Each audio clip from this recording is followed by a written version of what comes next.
Ladies and gentlemen, welcome back to WillCast. It's the podcast with the potentially most creative name in the world. Thanks for tuning in, subscribing, commenting, all that good stuff. I appreciate it as always.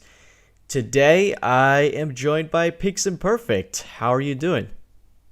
I'm doing fantastic, better than I deserve, as Dave Ramsey says. And how are you? Thank you so much for having me, first of all. Yeah, thanks for coming on. I really appreciate you taking your time to do this. I'm doing pretty good myself. I whenever I have a problem in Photoshop, I go to your channel, and when I leave, I no longer have that problem. I think Glad you said that. I think you gotta have a Photoshop tutorial on almost anything Photoshop related. Is there It sure anything has you been a can't long do time. in Photoshop? Well, there's a lot of things. It's always exploration going on. I haven't yet delved into that much of the printing side of Photoshop. That area is a little bit remaining, but apart from that, most of the things I think I have covered. But then again, if you look at Photoshop, it is not just photo editing. A lot of people use it for scientific purposes also. The uses are just limitless. You cannot, it's just impossible to completely cover everything that there is to offer in Photoshop because the features might be of a limited number, but the applications surely are limitless. Interesting. Scientific purposes. Sure. How so? Not just scientific purposes, but also, um, you know, let's say you're scanning something and you want to improve the photo. That's all. Even for scientific purposes, let's say there's a scan of a rock that you want to just find out more details in. So you can use curves to bring up more details. And I don't know exactly what are the methods used, but still, as I said, I'm yet to know, but it is used. A lot of different blend modes use different mathematical calculations to bring out the best or see the details that you just cannot find just by barely looking at an image. That's really interesting. So where did your interest in Photoshop come from? It came from playing with the software actually. So I was introduced to the software when I was just 8 years old. And it all started with just playing with family photos. So with the family photos, Photoshop can do everything. Like you can layer up things, you can change the heads, you can change the color. So it all started with something fun. Every day you wake up and start with a project. Maybe let's just do some changing heads. Let's just put your head on the body of a bodybuilder. Yeah. So these fun stuff really got me into it. Yeah, I think everyone who's tried Photoshop gotta have tried to put their own face on a bodybuilder's body. Absolutely. Everybody has done that. Yeah. Everybody. I don't know if you're guilty of it. I'm guilty of it. Absolutely. Yeah, I'm definitely guilty of it as well. So your fascination started already at 8 years old. How old are you now? 26 running at the 26. moment. Got it. And 25, when did you 26. I don't really count. Anyway, yeah, go you ahead. don't count? No, I haven't. Really. Even in my birthday cake, I don't put my age in there. So I don't know. Just calculate it at 1997. Okay. 1997. That's okay, interesting. Okay. We'll let the audience calculate. Yeah. We'll let them figure it out. Okay, so when did you start teaching Photoshop then? 5 years ago, I started with PiXimperfect. And the reason I started is because when I was learning Photoshop, there wasn't much help available. Because as a student, first of all, I didn't have much access to internet back then, back in 2008 or 2006. And even when I had access to internet, it was very expensive, at least here in India. So, everything I did learn about Photoshop, most of it was trial and error. So pressing this button or choosing that menu, see what that does. And when I did learn it, I wanted to give back. I wanted to make sure that students who are like me, who cannot afford, back in the days, there was no YouTube. 6 or 7 years ago, there were very few tutorials on YouTube, and not all of them would tell you exactly what to do. They would send they would send everybody to their courses. But I wanted to create a space where, beginners can start. They have something to watch, and even if they have no financial support, they have some free resource. So I wanted to create that free resource, and that's what got me into it. That's awesome. Where did the name come from?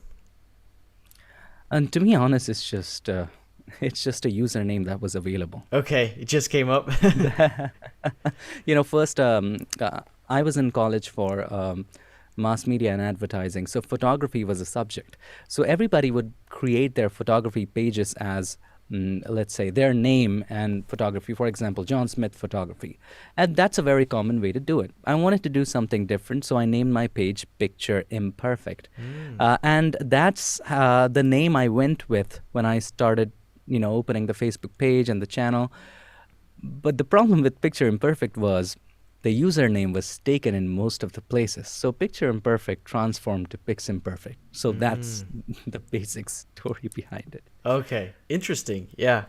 Yeah, I feel like a lot of people, especially with your first emails. I know one of my first emails has a terrible name that I won't mention here that I still have that we're kind of stuck with, right? But I like the name, PiXimperfect. One of the things that I would suggest anybody starting a new channel, whether it's on Instagram or any other platform, is that when you do try to find a name, there are lots of websites that let you search username availabilities of different websites all at once. So you just put in your choice of username and it will show you, all right, in Instagram, this is available. On Facebook, this address is not available. So you try to find a way that can be the same across platforms. That's really good advice. It gets easy with branding. Yeah. Yeah, I know personally because Patrick Will is taken everywhere. So I had to put more Patrick Will on most of my social media, and that was a real pain, and I had to tweak it and change it everywhere to make it match. So you're basically on TikTok? Yeah, I'm on TikTok and Instagram, and all the small or bigger social medias. I'm mostly on TikTok and now branching over to YouTube with the podcast. That's awesome. And do you mostly create short form content? Yeah, that's what I've been focused on the most. I made vlogs on YouTube this year actually, and those were even down to 5 minutes. So okay, really short videos. That's the format that I've enjoyed the most so far. So this is completely different, a longer format podcast, but this is really fun as well. You know what? I have to commend you for creating shorter content. The thing with shorter content is that it's much harder to make than longer form content.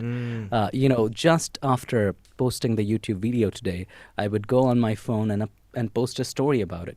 Now, the problem with it is I have no problem, talking about the video. But the thing is, the moment I even start getting into the meat of the topic, 15 seconds are over. And I have to do it all over again, trying to figure out how to fit that into 15 seconds. So I have to commend you for being able to do everything in such a small, time frame. It can definitely be hard, and I definitely see why tutorials would be hard as short formats, right?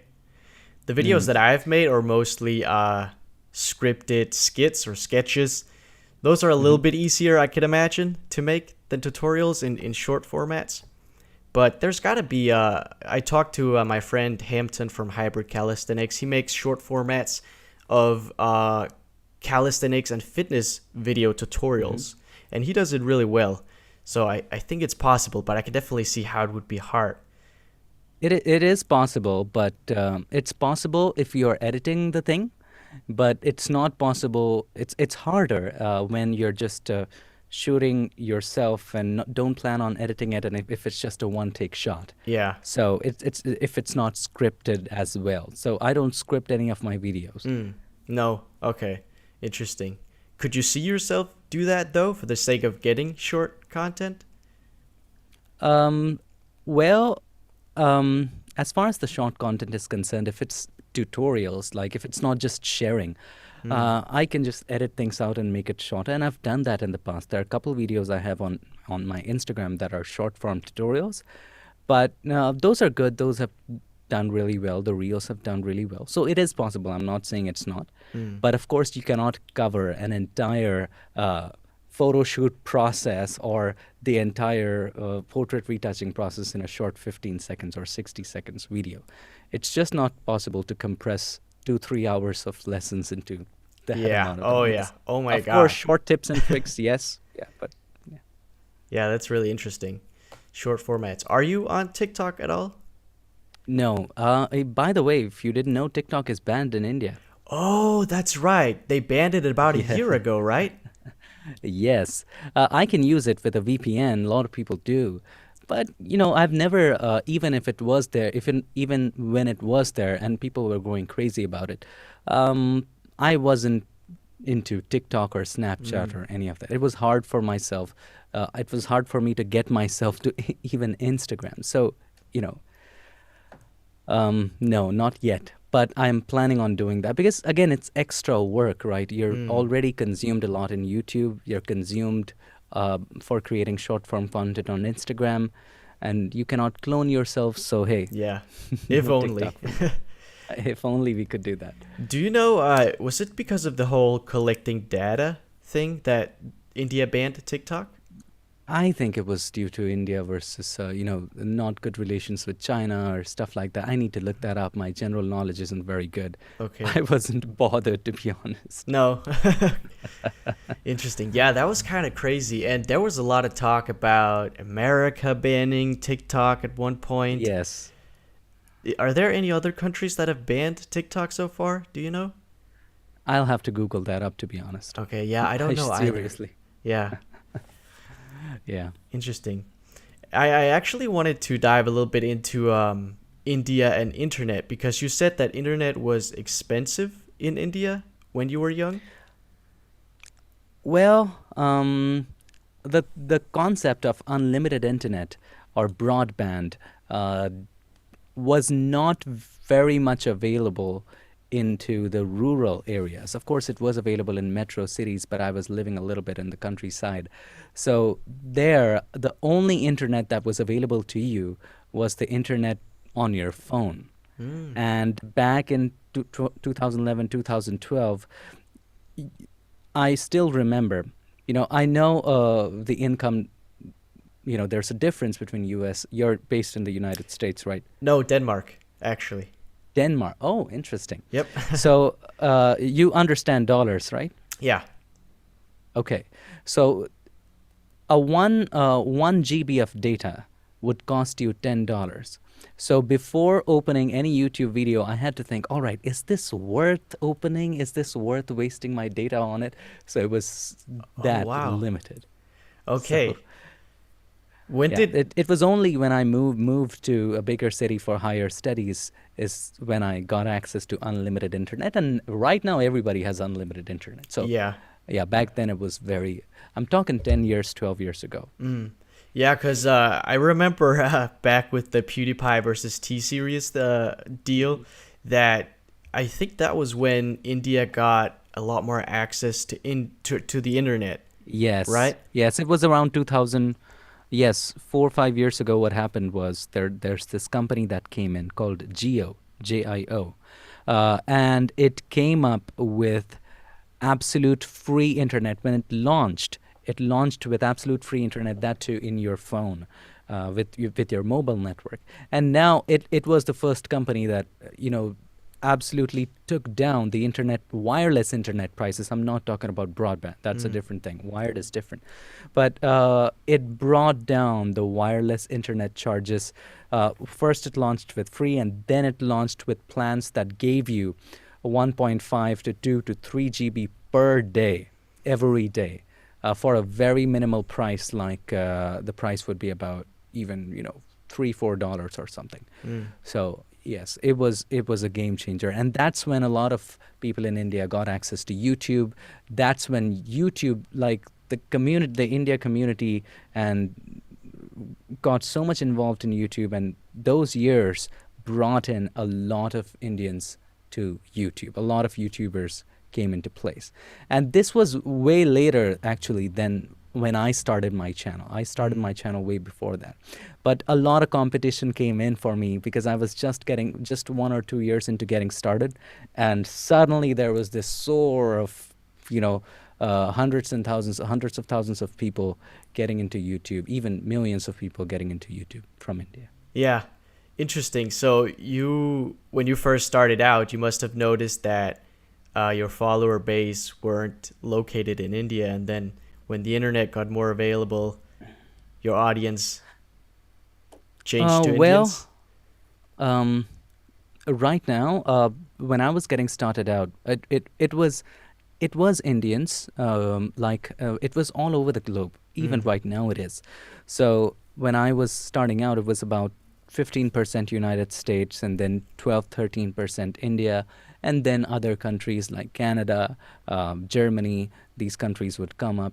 Um, right now, it's U.S. and India is sometimes U.S. at the top. U.S. is at the top. Sometimes India is at the top. So they always fight for the top spot.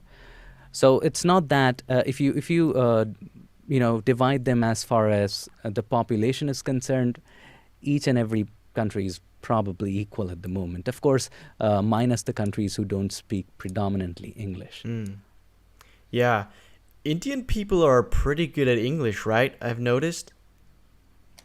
Yes, it is because it's the official language. A lot of people in the metro cities do speak English. Interesting. We Is do study it in school, so of course. Interesting. I actually didn't know that because I've is Indian a language too? No, Indian is not a language. India has more than hundreds and hundreds of languages. Oh wow. Not just I think dialects. Don't ask me on general knowledge. I might just people will disown me. So, Okay. So what's your but first yeah, know that we language? have first language is I speak a lot of languages. I speak Hindi, Bangla, English, a couple more Indian languages, so about four in total. Hmm. It's not something that's uncommon. You meet anybody in India, they speak more than one language, at least two minimum. Okay, that's interesting. How is it like in Denmark? It's people can speak English here. Not a lot of people are very good at it. We do get taught English in school, but I feel like a Hmm. lot of people aren't that good at it. But our first language is Danish, and then Hmm. we get taught German in school because we're right above Germany, and Germany is a huge partner country business wise to us. So we do get taught German, but we aren't good at that either. So I would say just one language, and then English is kind of our second language. Okay. So we don't speak a S- lot of languages here. I see. So how you speak good English? How did you learn it? Um, that's funny actually because we just talked a little bit about that off the podcast. I used Mhm. to be a gamer actually. I used to play a lot Okay. of video games. I don't play a lot of All video right. games now, but I used to play a lot of video games, and that taught me English so well because I played the Wow. games in English, and I think English was one of my favorite subjects in or classes in school. I was Hmm. just always fascinated with the language, and pretty fascinated with America as well. So Wow. I So I was have to give it to you. A lot of people ask me, Mish, how did you learn English? How do you speak English fluently? And you're just the living example of how to perfect any language. For me, a lot of people would speak English here in India if you come here, but it is not very comfortable mm, for most people, except the people who live in big cities, or who are from major locations. But when people ask me, the one thing that helped me, because I couldn't speak English properly 4 or 5 years ago, I have to wow. give credit to PiXimperfect for making that happen. If you go back and watch the first videos, you would notice that my English wasn't very good. It was very broken. So constantly being in front of the camera and just speaking English for the last 700 videos Yeah. helped me.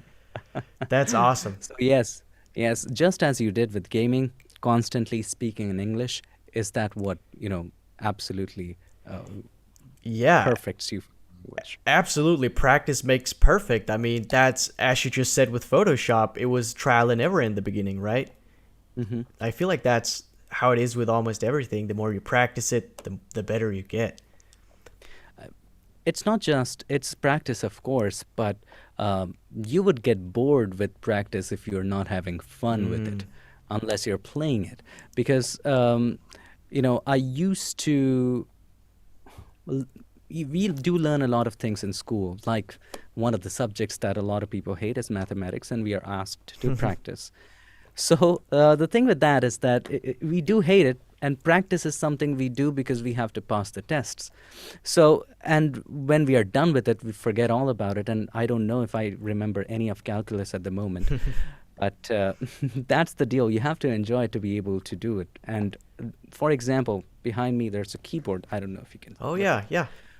So, whenever I do get bored or stressed with working in the computer right in front of me, it is not just for show or prop for in front of the camera.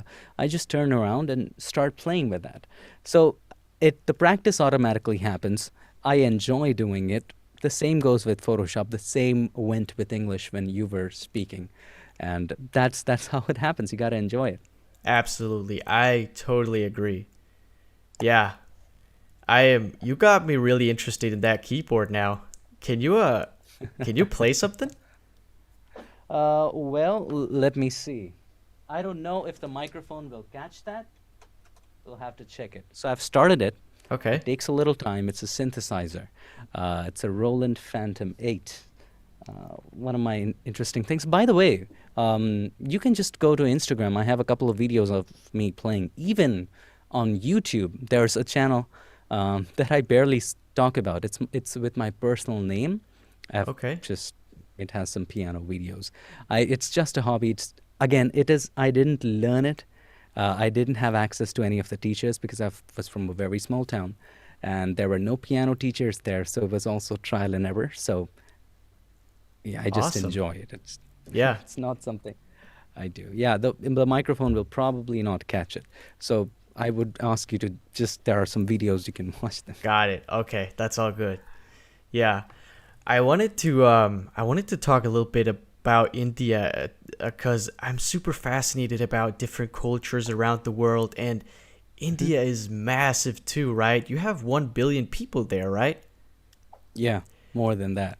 So it's got to be. You talked a little bit about rural areas and bigger cities. How split up is India? What do you mean by split up? Like what kind of different areas are there? Like if you were from one place, do you not talk to somebody from another place? It's not split up. You can go and live anywhere you want, just like any other country. So I don't know how it is, but I have visited United States a ton of times for conferences and teaching Photoshop.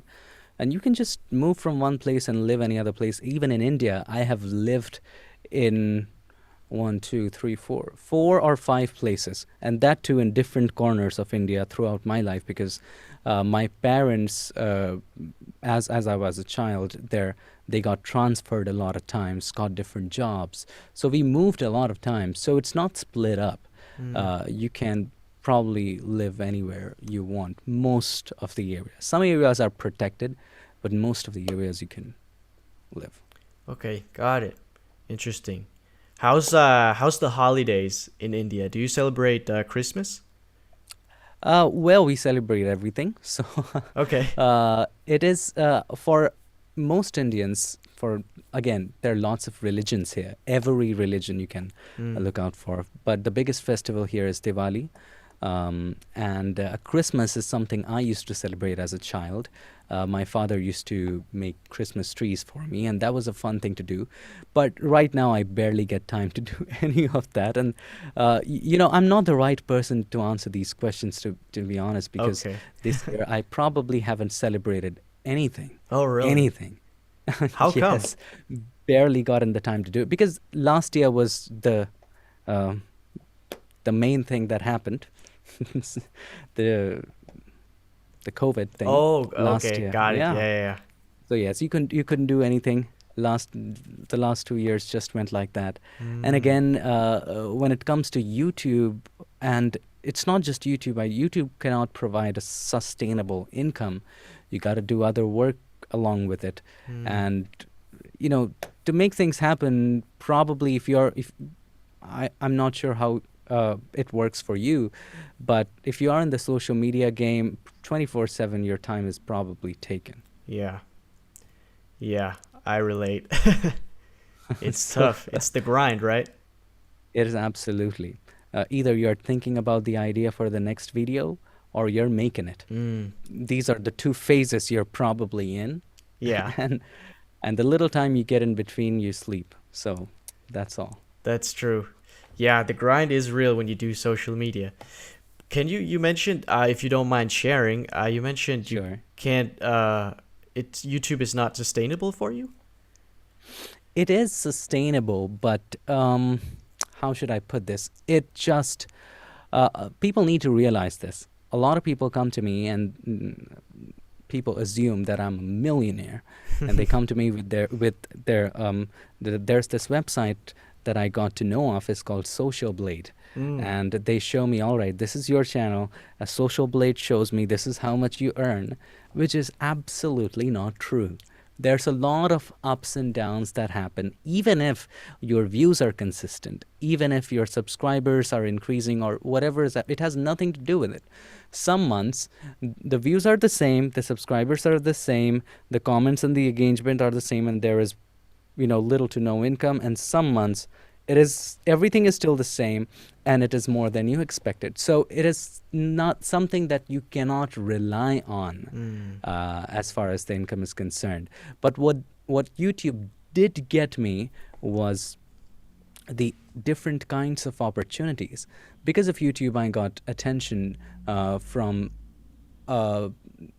different organizations that do conferences to go and speak for them. I spoke for one conference. Adobe watched it, so Adobe called me. So from there, a different client network happened. Then from there, I started Patreon. From there, I started consulting. So YouTube is just something to help me get acquainted with new people, help me make connections, and that's all. yeah, that's awesome. I feel like I'm kind of in the same boat with TikTok actually, because I will be fully open about this. I can't make a full living off of TikTok. But because of my following, I assume at least that's part of why you said yes to come on this podcast, as opposed to if I only had 5 followers in total, right? That would still come. It's not that. Anybody who asked me for an interview, mostly, you're young, you're trying to make it happen, and I would come. The last interview I did never went online, never went live. It was for a student who was working for his project in college, and he wanted to interview a couple creatives. So he asked me. I said, "Okay, let's do it." I probably will never be in TikTok, and it probably won't matter. So, but I love having talk with different creatives. I get to know people. I get to know you. So get to know your perspective. Now I know that I need to try a few gaming chairs. Yep. So Super comfortable. That's awesome. awesome. Yeah, I do really appreciate you taking your time, and I'm super inspired by people like you doing these things for creators or for students, as you said. That's something that inspires me, and that's something I really want to do too. So thanks for coming on. I really appreciate it. Hey, thanks for having me. Have a good time. And what time is it, by the way? Just curiosity. It is 5:30 p.m. here. Oh, not crazy. Usually I have calls from the people in the United States, and they're in their morning. Yeah. So the later I get in the evening, the better it is for them. Yeah. So So I what hope time you is have it a for you? wonderful 10 evening p.m.? for the rest of the day. It is, yes, exactly 10 p.m. at the moment. Okay, so it's late for you. Yeah, probably, but not late. Nothing for a creative. This is the beginning. Yeah. All right. Before I All let right, you have a go, good one. do you have Yes, go anything ahead. you want to plug before I let you go? Probably. Well, what's your name? Patrick Will. Well, no, your TikTok name or Oh. YouTube channel name, The podcast is called WillCast. WillCast. And the YouTube channel is It's WillCast. WillCast. Yes. So I would recommend everybody listening, also to my audience and his audience, to subscribe to WillCast. Awesome. There you go. I Have a good appreciate one. that. And to anyone listening, subscribe to PiXimperfect. Check him out if you're. Thank you so much. If you want to learn Photoshop, of course. Yes. I don't want you dropping off. No. Thank you. Awesome. Thanks. All right. Have a good Peace. one. Have a good one. Keep creating.